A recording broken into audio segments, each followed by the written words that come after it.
hello everyone. Hello. Hi, hello, and welcome everyone. I'm very excited to be here and talk about TikTok today.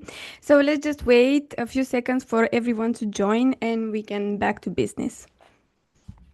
In the meantime, I will add in this chat some links.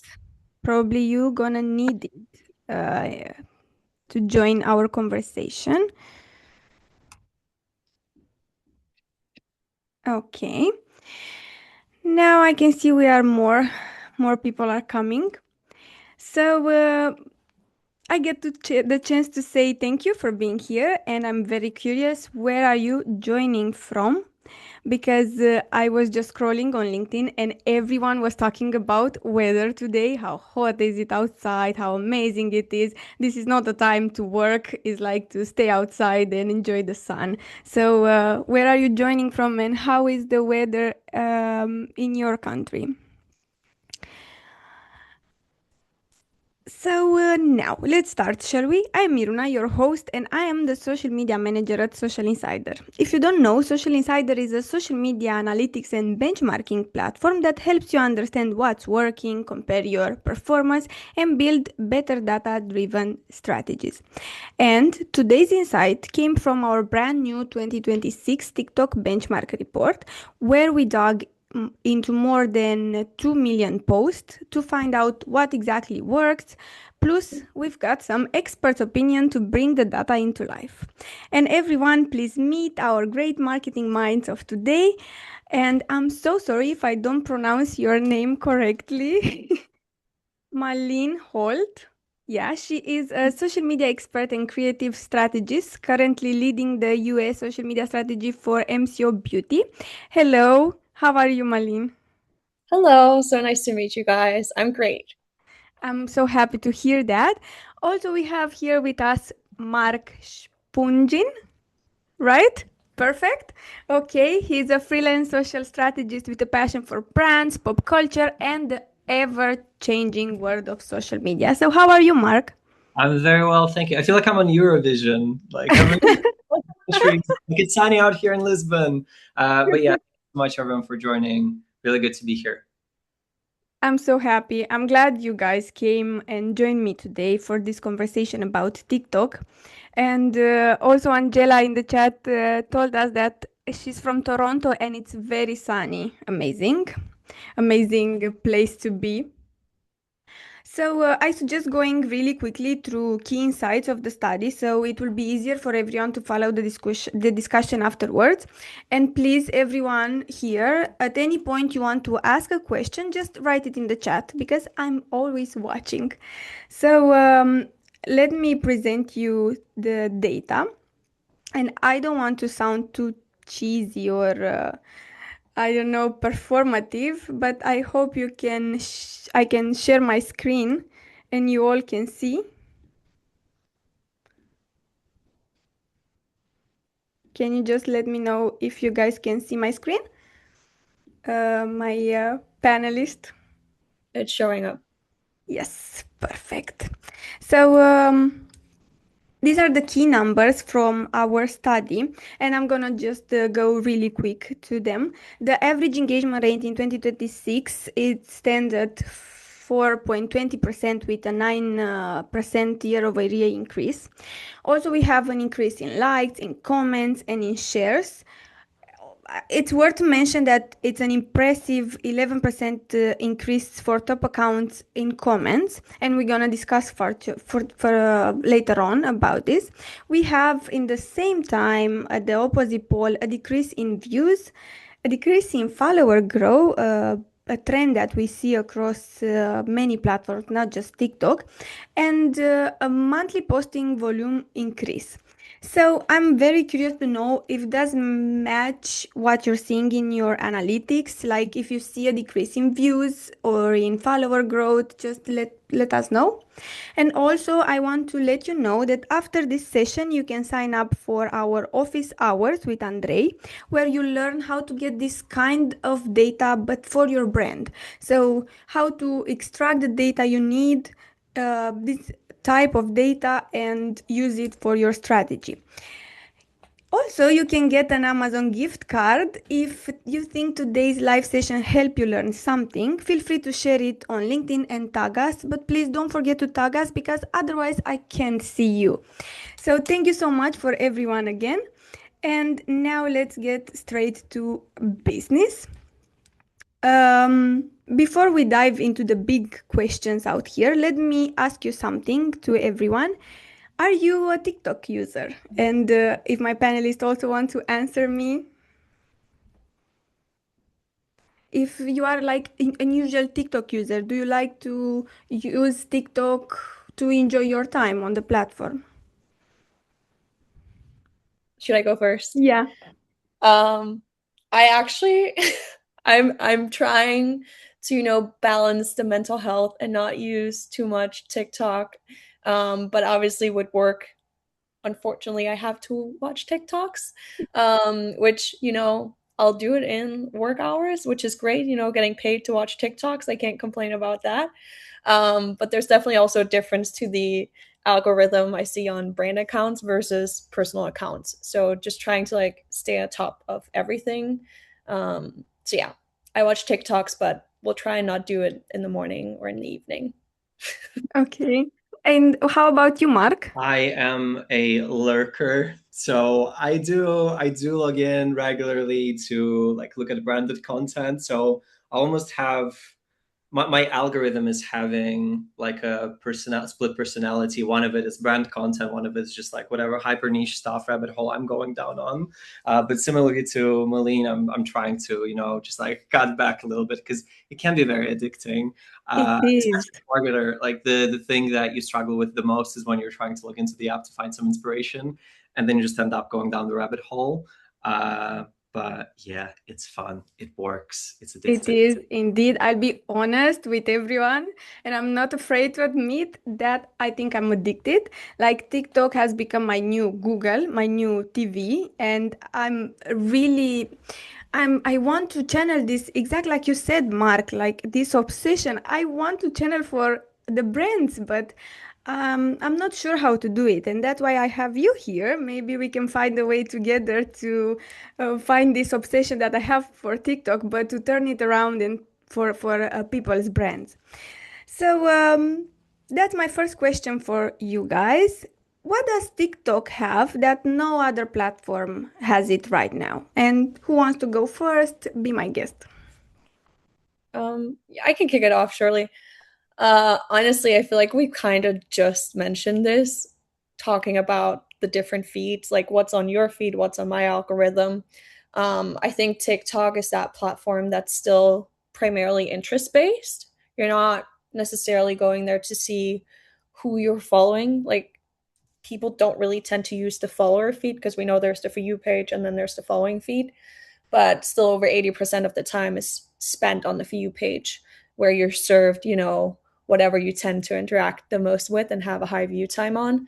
So I think that's still where it's pretty different from the other platforms that are social media platforms. TikTok also likes to call themselves an entertainment platform because that's what it is. The purpose is to entertain. So it really is this cultural engine where, you're focused on what's trending, what's the conversation happening, what are you looking for versus social connection with your friends and family. Yeah, Malene touched on it, but absolutely agree. I feel like what sets TikTok apart is greater user agency. So users often feel like they have actively shaped their own experience, their own algorithm. Like the I built this algorithm brick by brick meme captures that perfectly. So TikTok isn't just like one thing for everyone, it's its own thing for every single person. And people use it with real intentionality. So some as like an educational tool, some purely for entertainment, others, for inspiration around their hyper niche interests. So crocheting, crafting, it's seeing massive growth. Yes, Book yes. talk is now such a staple that it kind of like went beyond the feed, and now we're seeing libraries, real kind of like brick and mortar bookstores organizing their selections based on what's like trending on Book Talk. And sometimes it can be something like extremely rogue and random, like tinned fish reviews are getting like millions and millions of repeat views constantly. So I guess like it has also given niche interests a scale. So when you think about niche interest, it doesn't mean like small, it's just like very passionate. And so yeah, I guess like when we try to think like how can brands really leverage that, brands that succeed on TikTok aren't the ones that are trying to kind of like post everything for everyone. When you try to do that, you like end up speaking to no one. So really tapping into people's interests, stronger approaches like, yeah, identify specific niche, and, you know, really understand its nuances, its languages, its behaviors, and create content that really speaks to that audience. Yeah, indeed. And I'm so happy you mentioned book talk because it's my favorite place to say. But I'm a bit curious now to go a little bit into the theoretical phase. We saw that TikTok has a great engagement rate for this year, like hit 4.20%, and it's up. So in the same time, views dropped by 23%. So what does it mean? Brands should stop chasing views and should focus more on getting people who like do watch to actually do something like comment, share, saves. And how do we shift our content to actually have this content strategy around it? I can jump on this one if you don't mind. There's quite a few things to unpack there. There's like a few things happening at the same time. So on one hand, we have, you know, the increase in engagements. On the other hand, decrease in views. And then what should brands do with it? So let's just like take it step by step. With drop in views, this suggests that it's never been harder to be a brand on TikTok because of the sheer like saturation of content. Like everyone's on TikTok, everyone's posting very frequently. And so the platform is more crowded than ever. There's more publishers, more brands, more creators. And so for brands, the challenge is that you of course like are not competing just against like other brands within your category. It's literally like everything out there on the platform, from yes, your direct competitors to like brain rot and creator reviews. So the decline in views is not surprising per se. It's not alarming. There's just simply much more content kind of like competing for your attention. But then on the other hand, we do have engagement rates increasing. And what this suggests to us is that those who are active on the platform have really cracked the creative code. They really understand their audience. They really understand like what makes their audience tick, and they're driving with relevance. And I think like it's quite likely the overarching theme, of course, of this conversation today would be like not chasing virality, but chasing relevance and resonance. And then when it comes to stopping to care about views, I wouldn't say that we should stop looking at views. Views absolutely still do matter, particularly when we're looking like at awareness and channel health. But the way we define success on the platform needs to be a bit more nuanced. So we need to, you know, a view is only part of the story. Is like, what do people do after they viewed your content? Have they shared it with someone, saved it for later? Would they remember the brand? So yeah, views should absolutely be part of our kind of like measurement mix, but we shouldn't be kind of like not looking at them anymore. Yeah, thank you so much. I agree with your answer. Like we should focus more maybe on shares or other metrics that give us something, a purpose, a meaning behind. It's important to look at views like to have a ground, but maybe to analyze if the post or the full month perform well. Let's also look at other metrics more meaningful. And you mentioned shares and we saw that shares are up by 30% year over year. And I'm not sure if I mentioned it, but for largest account, the shares are up by 44%. So that's actually my question. Should we add shares as a primary metrics to optimize for and to build content around it with like having sharing in mind? I can talk more to that, and I think, Sure. you know, shares is definitely a strong signal of intent, but I also don't think we should over-index one performance metric. I think that does tend to happen a lot with social media. You know, a new year comes around and then shares the next thing. Follow growth was one thing. Yeah. But I think in general, we need to have a holistic view of all the performance metrics, also views. So I think it's more looking at, you know, across views, engagement, growth, all of this, you know, are we performing well across all of it? So I wouldn't necessarily optimize for shares, but I would optimize for content, you know, that creates reactions that are worth sharing.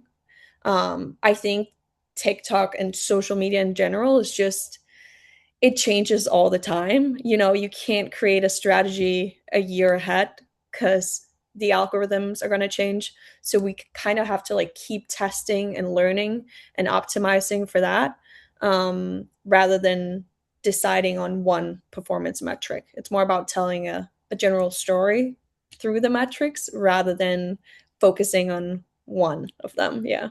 Couldn't Yeah, that's amazing. Yeah, you can continue, Mark, please. I couldn't agree more. Like shares are important, but they should not automatically become like the single primary metric for every piece of content. The algorithm changes constantly. It's like you wake up as a social media marketer with a sense of dread. It's like, what have they done today? And so if you start to kind of like throw all the previous best practice and kind of like measurements out of the window and like start from scratch each time, you as a brand on the platform run the risk of just like losing consistency. And so shares are important. I think it's interesting also to just like understand why shares are becoming more important. It's because social media as a whole is becoming a bit less, this is going to sound very cliche, I guess, but like social media is becoming a bit less social. Like people are much more kind of cautious about what they share online, how they kind of appear online, and how the stuff that they share, that they interact with, reflects on them. And so what we're seeing is that, yes, social media is still very much social. It's just going a bit more private, and people are sharing content, and the conversation continues in DMs. So shares should not be the only metric that you measure, but yeah, it should be part of your kind of like holistic, as Melina beautifully said, like holistic approach to measurement. Yeah, indeed. And I saw in the beginning of this year, exactly like Marlene told us, all the platforms kind of push to these private communities to push things to DMs and kind of made us to think that shares should be very, very important for our strategy. And when we saw that other metrics are declining, and shares are up, even on other platforms, not on just TikTok, but because today we're talking about TikTok, I also saw shares in a good combination with comments. So it's like the duo, you know, because comments are also up overall, and like also on TikTok for largest account has an amount a bigger number than the others. It seems that larger account this year won. And I want to say that TikTok's comment section became its own culture. Like there are inside jokes. Like I saw what you did, Mark, earlier. Like you said, I built this for you page brick by brick because even if you don't stay on TikTok, I can see you know a bit of a slang, TikTok slang. So it's its own culture, inside jokes, community signals, and a lot of brands moment. So how do we get user to comment more? And I'm more curious actually to know how um, what are we learning from comments for our strategy? What can we learn from them? Who wants to start? Okay. I could go ahead. But yeah, no, I think again, this is kind of like an overarching theme we're seeing because just as Mark said, you know, people are moving more into their DMs to focus on their community. They're sharing content in there rather than doing it publicly. With comments as well, I think TikTok treats comments like a community layer rather than almost a KPI. And this is also why, you know, we see some of the best brands on TikToks are the ones that are not only reacting to stuff happening on their own channel, but also proactively going out and are part of the conversation on, you know, popular videos on TikTok or even competitor brands or big creators. And, you know, this is where we often see whether it's Duolingo or Ryanair, you know, the classic examples, they're really good at proactive community management. And Yeah. this is such an important layer of being part of the culture and also driving traffic to your own account in a different way. Um, so yeah, I think the whole common culture is definitely a very important and big part of TikTok that brands should utilize. Um, and it can even like I remember this was earlier in the fall. I don't know if you guys remember the anthropology rock trend Mm, where anthropology rock. it was this creator, Phoebe. She had walked home to a boyfriend with legit just a rock. And she unwrapped it and she was like, oh my God, this is the rock from anthropology. It's Ah, 200. yes, yes, yes.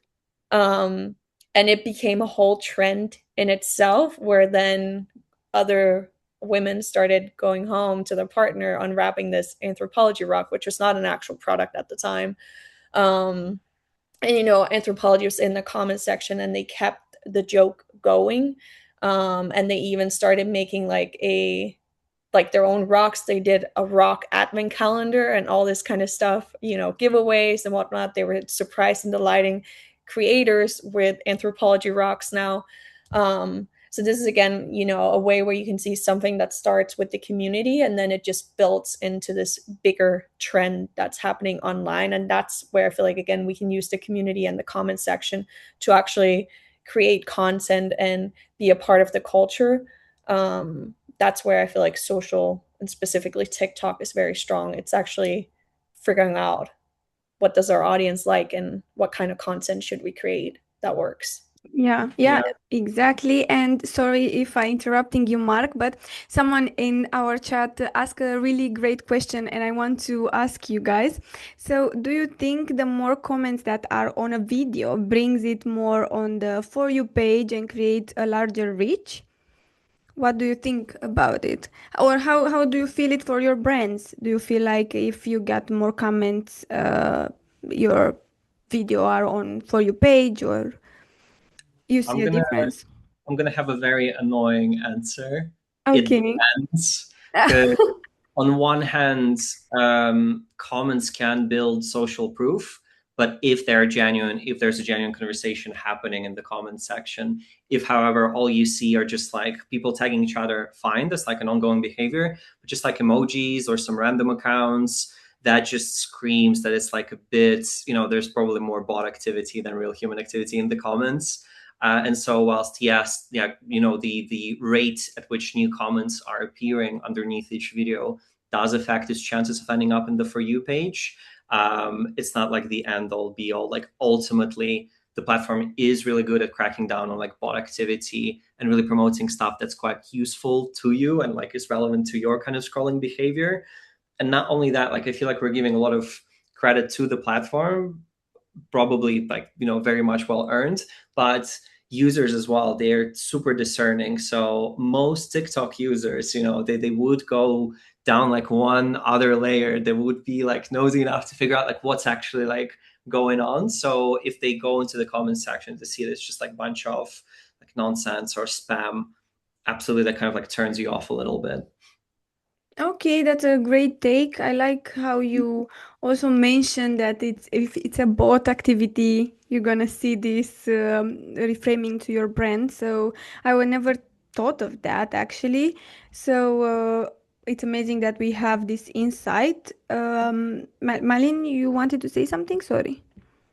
Yeah, no, I fully agree that, you know, engagements definitely help push, but again, both users and TikTok are smart. It's not the only, again, metric that's going to determine whether something is getting more views or not. And I think throughout the years, what we've seen at the end of the day is view time is an important metric that we don't necessarily report on that much, but obviously it's in the platform's own interest to have a high view time to keep viewers on Yeah. the platform platform for as long as possible.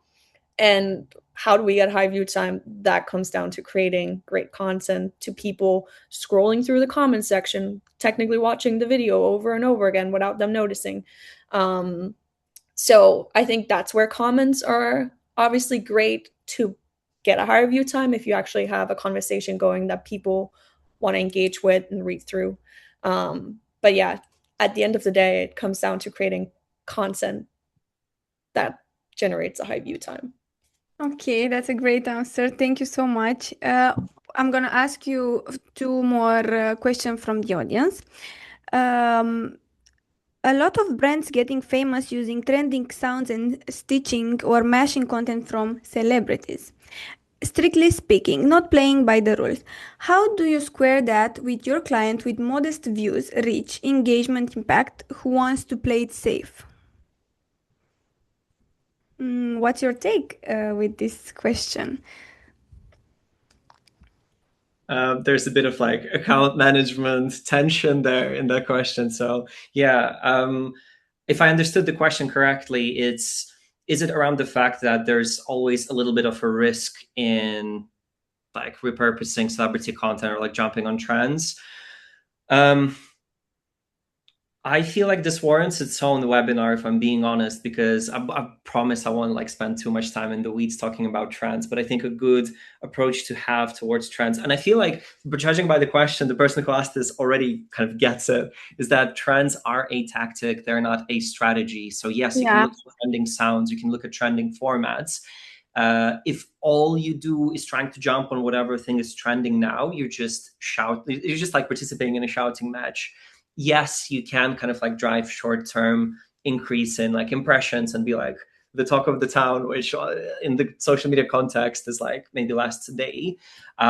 It should be part of your overarching strategy rather than just like you make up the majority of your strategy. Having said that, it is a useful tool at the end of the day.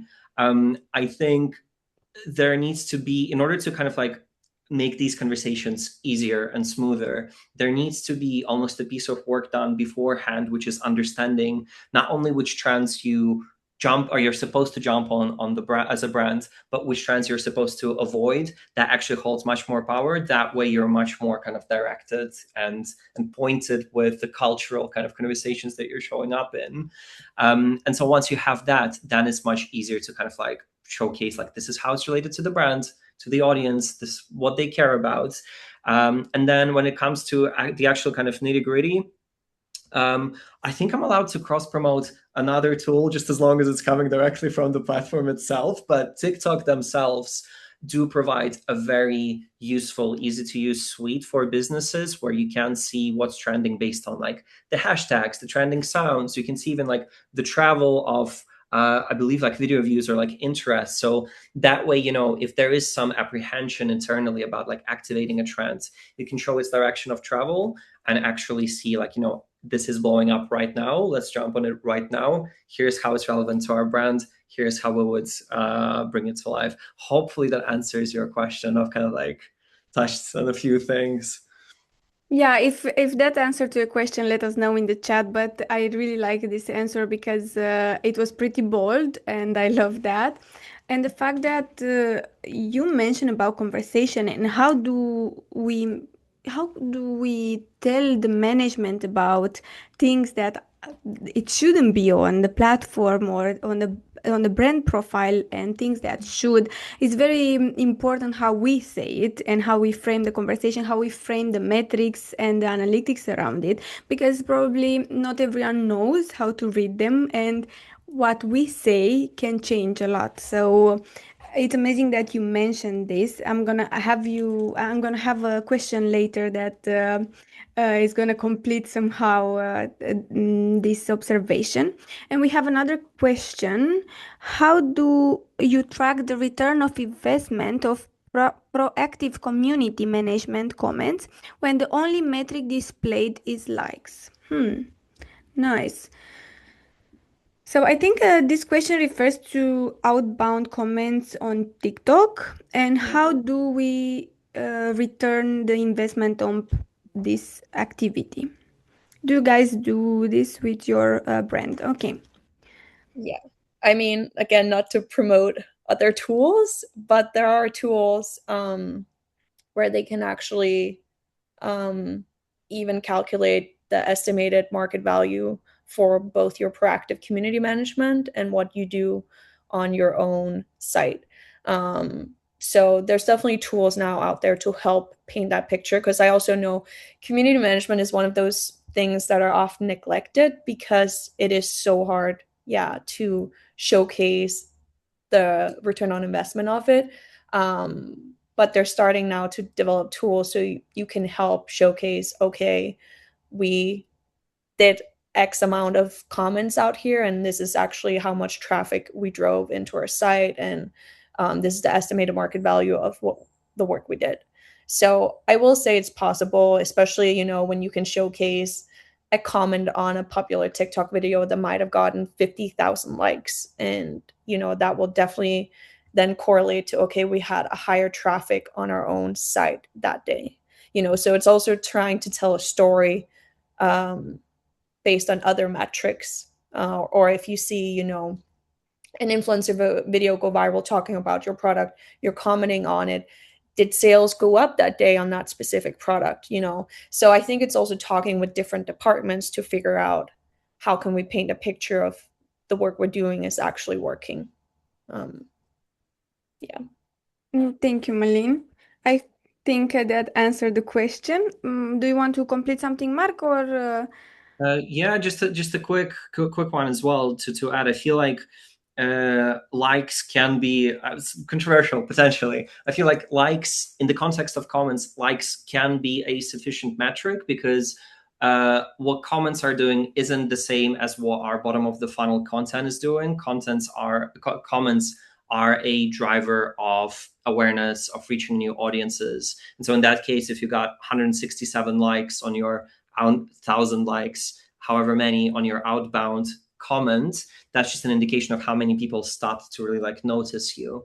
But yeah, at the same time, as Melina said, you can create a very kind of complete story when you're looking at the different data sources. So if you're seeing a spikes in activity in your account, spikes in followership, and you can kind of like trace it back, never going to be super like, you know, accurate, but generally speaking, trace it back to the same time frames when one of your comments went viral. Perfect. But at the same time, you might just be limited to likes, and it like telling a sufficient enough story of the awareness that a comment has driven. Yeah. And I was thinking to complete what you said, maybe also the comments for your comment can be plus metric. I mean, there are people interacting with your account, and I've seen this on TikTok. Like every time a brand comment, people are commenting, Ariana, what are you doing here? And stuff like that. So this can be a human metric if we want to say it like this. 100%. I feel like, so sorry to jump in just with another point on comments. Once again, warrants its own webinar. I feel like TikTok comment culture, but the value is just incredible in the sense that I feel like brands shouldn't be treating comments as an add-on to the content that they're sharing. It's an extension of it because it can increase your content's lifespan as well. Like your job only starts after you've posted. You have to keep the conversation going, both on your own content, on other content as well. And the amount of like good qualitative insights that you can get is just incredible. Like the anthropology example was perfect for that. You know, just like how are people interacting with your brand? What are people saying about it? Their own kind of like insider language, insider jokes. You know, ultimately you can create like a beautiful feedback loop where you treat comments as content, you react to them, you repurpose them. So yeah, treat comments as an integral part of your content strategy.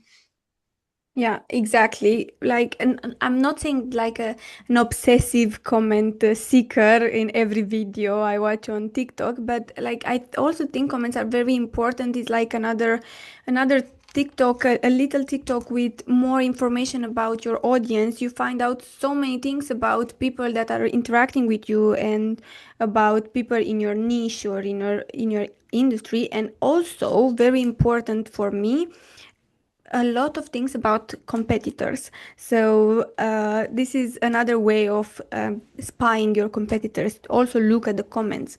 And I'm gonna move on from comments. That's it. And I want to talk about a serious matter, which for me it is since the beginning of this year on multiple platforms, and I see this problem also on TikTok. So the audience growth dropped by 33%. And the biggest problem here is that the smaller accounts hit the hardest. So do followers even matter on TikTok anymore, or has the algorithm made the follower button kind of irrelevant? What do you think about it? And do you kind of feel the same thing in your analytics? I mean, it's definitely become harder to grow on TikTok than when it started out a few years ago. And that's the nature of every platform like this, because eventually they become more pay to play, and they try to monetize their different ways. So it's not surprising. Um, I also think, at least in the industry, we've hopefully moved past like that follow growth is the only metric that matters. Um, with that being said, it still does matter. It matters less for distribution. Exactly on TikTok, like followers don't really matter. Like you can really get a great amount of views without having a lot of followers. And that's also why TikTok is so great, because um, you can start from scratch but still have the same opportunity to grow big, versus some of the other platforms you kind of needed a follower base to gain reach. With that being said, followers still showcase trust and retention and conversion efficiency. So I think it still matters. It's still important to showcase that you can retain your followers and also grow it. But it's just not as important anymore in terms of the reach and the engagement you're getting, because especially on TikTok, a lot of people don't necessarily follow accounts they enjoy, because they're still being shown that content on their For You page. Yeah, exactly. And I had this discussion also for LinkedIn in the other live session, because I kind of feel like the follower button became so meaningful for people. Like if I saw something that is valuable to me from a brand, maybe I see once, twice, maybe the third time I'm gonna follow you. But if you don't provide me with something to trust you, to make me feel something or to want to share, maybe I'm not gonna follow you because I know you're gonna appear on my For You page, exactly like you said. So yeah, that's how every platform change, and I'm so happy you take this so positive and you bring this joy into the world and saying that it's normal, because it is. Every platform somehow came to this I know form where follower is not how it used to be. But the real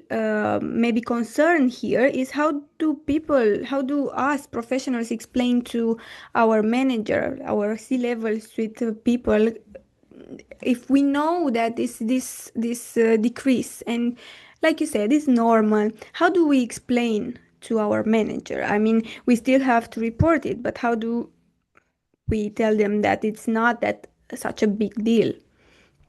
I think that using Socialinsider is a great place to start.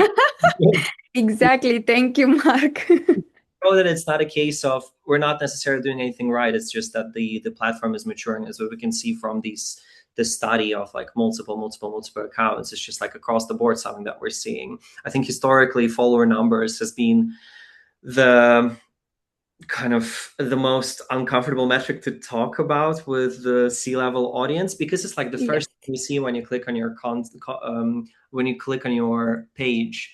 But I also feel like we should be giving more credit to C-suite audiences as well, because the kind of the knowledge of the platforms has increased across the board, and I think ultimately the pressure is on brand managers, social media marketers um, to tell a rich story through the data. It's like, yes, follower volume isn't where it used to be, like follower growth rate. However, the discoverability of the content, or like the way people are interacting with it, is now much more deep and like personal. So ultimately, you should tell a story, and story as a concept seems a bit ephemeral when we're talking about social media metrics, but ultimately what it is provide an observation of like what's happening, your interpretation as to like why we think that's happening, and then what's the action of the back, what are we going to do about it.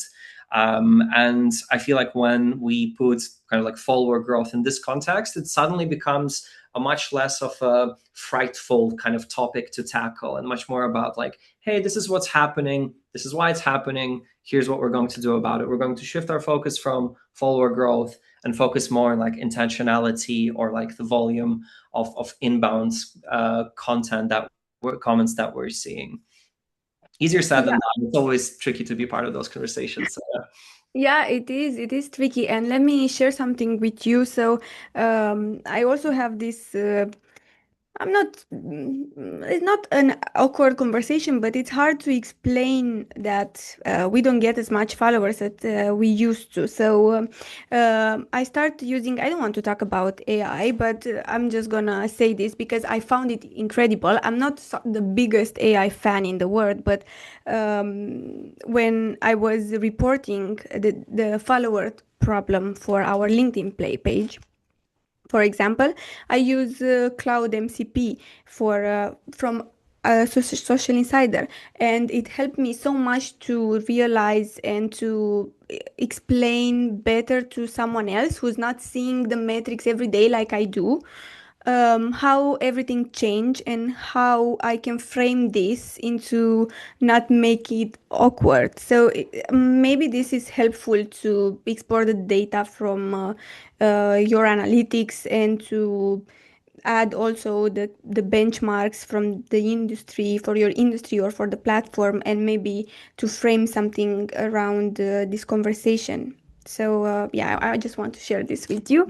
But we have some questions in the chat, and I'm gonna ask the first one: do hashtags still matter for discovery? What do you think?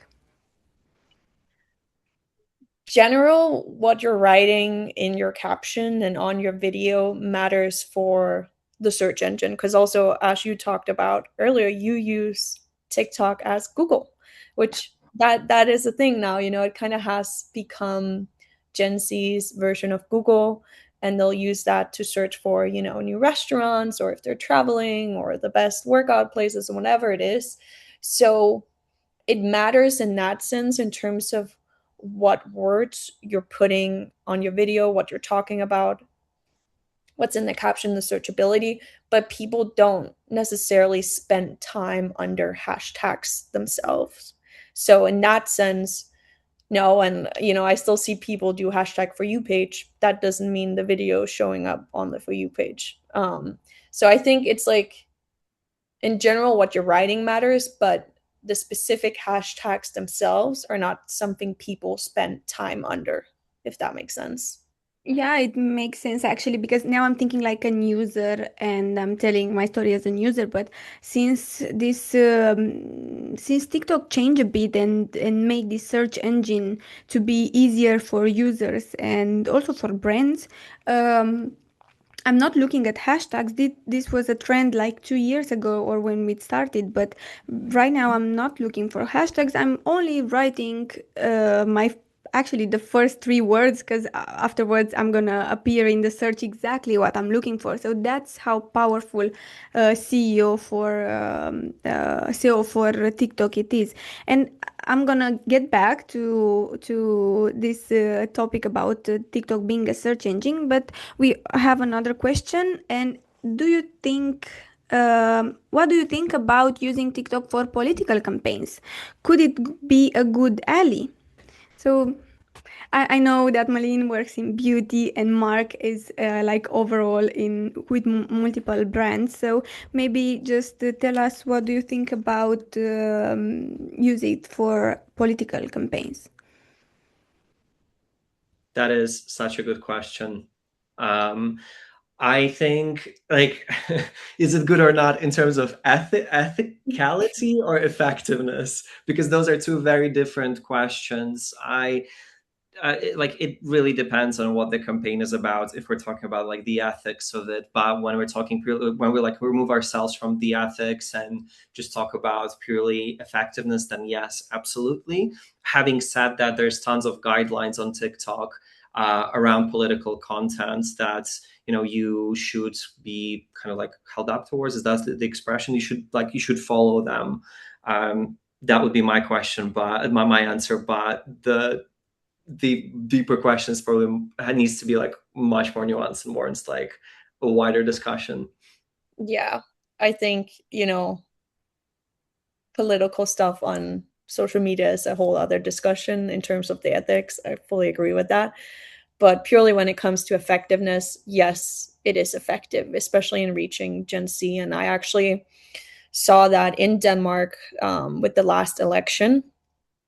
We have a few parties in Denmark, and there was one party that had started using TikTok long before the election, and had grown quite a following. And their candidate was very proactive on TikTok and creating content, and was very popular among Gen Z men. And this party never really used to be pretty big in Denmark, and they grew. I think it was over 10% in votes, and they were the biggest party now among Gen Z males in Denmark. So, in Wow. that sense, yes, if you know how to do social, you can use it for political campaigns for sure. But I also saw a lot of parties in Denmark then being like, oh, we need to use social media too. And they would do it, where they're reusing content they had for TV ads or whatever it might be. And that did not work on social. So again, it's like it has to be done the correct way. But if you do it the correct way, then it can be very efficient. Yes. Thank you. Thank you guys so much for answering this. I know it came out surprisingly, but I'm so happy someone asked this. Maybe there are more people asking themselves. And we have one more. What are your thoughts on TikTok being an avenue to raise awareness in the non-profit international aid space? It's a good platform for encouraging donations. Hmm. Well, if someone wants to answer, but just gonna say that I've seen, I'm not sure about international aid space, but I've seen a lot of donations, and people are using TikTok to raise like GoFundMe and things like that. And I myself follow a lot of non-profit organization because I love their content. So the content actually made me feel something. But if you want to answer.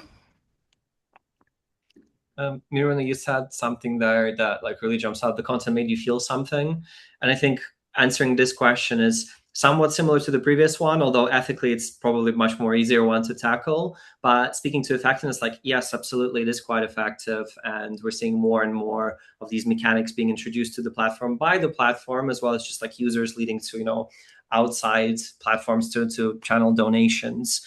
So with that, we're bound to see much more kind of like, once again, rules and regulations introduced, and rules and regulations aren't bad. They're actually going to make the user experience better of donating.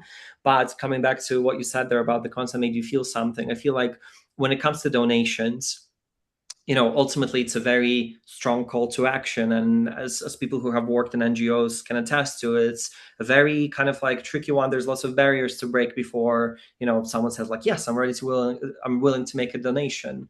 And I feel like similarly to any other brand or any other creator, the simple philosophy to have, and I stand by this, is that, you have to storytell before you tell ultimately. As if you're asking for donations, if you're asking for a call to action, before you hit your audience with a CTA, you need to provide them value, be it entertainment or education. You need to make them feel something. So it's important, like the story that you're trying to tell.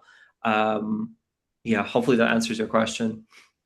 You're very right, and I now that you spoke about it, I just remember, and I want to rush things up because we have more questions, but I just want to share this. I just remember that there was like a restaurant, and someone posted like, "Hey, this restaurant is there is no one here, and this little old man," and things like this that make you feel something. And the next day, the restaurant was full. So TikTok is really a platform to make people feel something, and it's easier to make them action. So yeah, I just remember that, but I'm just gonna go to another question, and it's a really nice one. I actually love it, and guys, I love that this is such a safe place for people to ask questions, and also it's a very specific questions, and I'm very happy it is happening here. So, someone is asking, what's your advice on people who try to get started as social media manager, especially on how to help brands actually grow on TikTok? So, if you will have the best advice you can give someone just started in social media on TikTok, what you will say?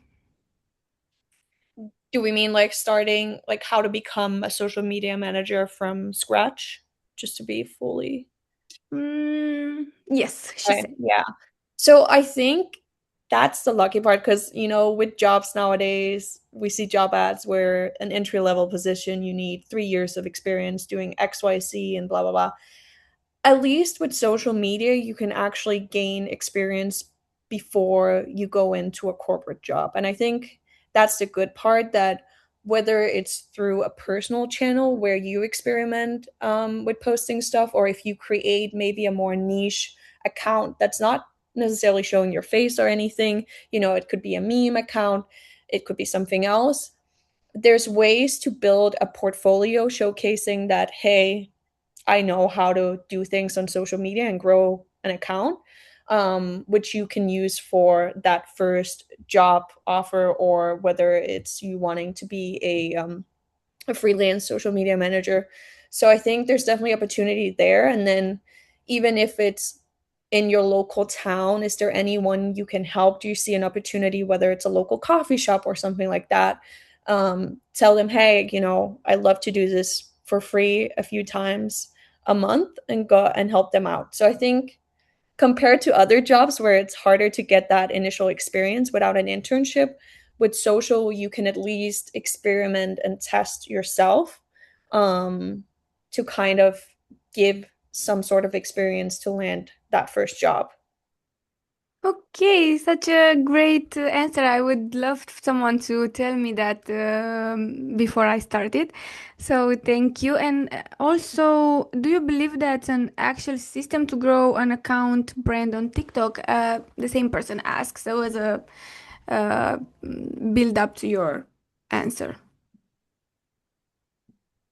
Do you Do believe there is an actual system to grow an account brand on TikTok? Or I think yes, like I think I mean I have said it's a lot of testing. I think when you want to start from scratch on TikTok or any social account, it's kind of like people having a New Year's resolution saying, okay, I'm going to go to the gym. Don't start off by being like, I'm going to go to the gym 5 times a week. I'm going to cut out all sugar. I'm going to lose 10 pounds in 4 weeks. I'm going to go all in.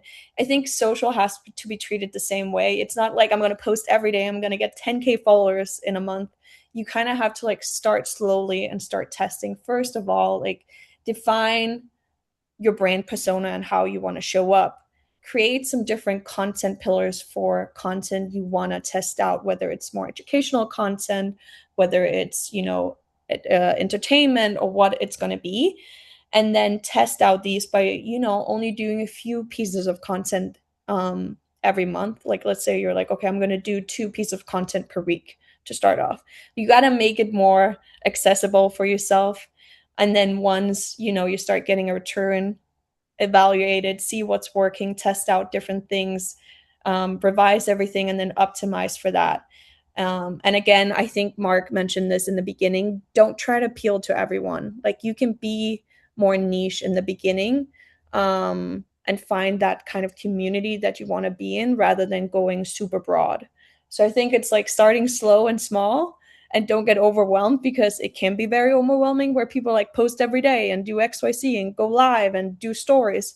But if you're starting from scratch, I think you have to take it one step at a time to make it consistent. Thank you so much. And you mentioned about content pillars, and we have just 5 minutes, but let me tell you, without promoting anything, that it's very easy to follow your content pillars in Socialinsider because we analyze every metric that goes to every content pillar. So you can actually see what's your best content pillar for the brand you manage. And we have two more questions. I hope we have time to answer them and to wrap things up. Um, Someone asked if does SEO for TikTok mean that the times of short description is over. So that means that like longer description are better right now, or what's the deal with TikTok SEO? Can I jump on that one? Yes, please. Like it was like a few months ago now that TikTok has increased the number of characters you're allowed to have in your caption, and so right out of the gate, everyone started screaming like, "This is why you should have 12,000 word essays in your description." That is not the case. It's just like it's there if you want to use that feature, and yes, absolutely, it provides you like just more opportunities to hit on the SEO terms that might be relevant. But once again, like relevancy as an example is a priority. So if you have like a big essay war and peace about like everything and anything, that's not going to be as effective as a short, very tight caption. It's not only about the caption, it's also about, you know, the what's being said in the video. The talent that you work with can actually help your content being discovered much more than a hashtag or a long caption. But I just think that I just had a knee-jerk reaction to that question, because I feel like there's so many different features and new kind of like elements introduced on social every single day, that it's very easy to kind of like lose focus and like, yeah, be absolutely like, oh my god, does it mean that I now have to do like essays for my captions? So I think just like to take a step back, I would say like whatever the new feature is, do pay attention to it, but don't throw everything, like all best practice, out of the window and like go rush to the next thing. Otherwise, you end up like running the risk of burning out. So go for a walk, take it easy, but Touch also some grass. touch grass. Exactly. Also TikTok lingo, but also just, you know, as a brand, your marketing becomes like highly unfocused. So like commit to a simple philosophy of like understanding who your audience is, what resonates with them. Within those sub niches, how do people tend to talk about things? And then what is it that you're actually trying to achieve on the platform? This kind of, sorry, full loop. I'm gonna finish shortly, but like looping back to, you know, talking to C-suite team, it's like, what are we actually trying to achieve on TikTok? And actually TikTok can be different things. It can be, at the same time, it can be an awareness driver, an engagement driver, brand equity builder. So sorry, I went off on a bit of a tangent, but it's just like there's so many new features introduced every single day. You know, just be aware of them, but don't like rush to every single one of them. So yeah, they do it. They do aid SEO, but there's so many other factors that do as well. So Exactly, yeah. Let's not forget, like Mark said, about other important features, but also let's use the most of the one that we already know. So the last question, and I'm gonna say it very quickly. I hope you can guys tell me if I'm speaking way too fast. So Carrie had asked if we have a strand of content that consistently performs well for our brand's channels on TikTok. We have experimenting and branching out with different content styles, but it has been difficult to get this piece of content to perform as well in terms of views, reach, and total engagement. So the question is, do you think the algorithm tends to push similar top performing content from our page because it's historically been top performing? What do you think? It's I'll let you go again. yes. So if someone wants to answer, yeah, I said, do you want to go? Mark, do you want to go? I can go. Yeah, I feel like similarly to how users are training their algorithms, marketers can train algorithms too. And so usually it's a very kind of not sure if trickle down is the right term here, but it's a slightly delayed effect. But I think what you're doing there is absolutely correct. Like you sounds like you already have like a set content formula that does work for you. So absolutely like commit to that, but do leave enough room for experimentation. It's just that it's worth bearing in mind that with new kind of creative hooks that you are trialing, new talent, new topics that you're tackling with your content, the results won't be on the level of something that's proved to work for you right away. Sometimes it might not. Like organic algorithm can be a bit unpredictable, but try to like incrementally see what tends to work for you best. Don't just like, do one-off experiments. Try to commit to a few other kind of like experimental types of content to see if it works. But yeah, absolutely, like keep at it. Okay, thank you. Thank you for wrapping things up alongside with me. I hope this answered to your questions, and I hope I get the chance to answer to everyone and ask everyone question from the chat. Thank you so much for being here with me and providing all these amazing insights, because it was a heavy session, and I actually love it. I hope you enjoy it as well. So if you are watching the live or the recording, I hope you learned something from today's session. And before you go, let me remind you real quick that you can win a $50 Amazon gift card if you just mention about this session and maybe tag Socialinsider, maybe tag our panelists, and please, Mark and Malin, let us know where people can find you. You can add your LinkedIn in the chat. Maybe they want to connect you and maybe ask more questions. So it was really amazing. Thank you again. So that's it. It's been Thank a you so pleasure. much. Thank It's you. been a pleasure. I'm gonna leave my LinkedIn in the chat. So yeah, feel free. Oh, maybe did I send it to only you guys? I don't know. No, yes, yes. Everyone can see? Okay. So yeah, feel free to connect, and if there's more questions, feel free to reach out. And I can see Mark left his LinkedIn as well. I added yours. I added yours. Don't worry. And don't forget to join the office hours to learn more about analytics and maybe to learn how to transform these metrics for your brand. Thank you again, guys, and see you on LinkedIn, everyone. Bye. Thanks everyone for joining. Bye Bye. bye.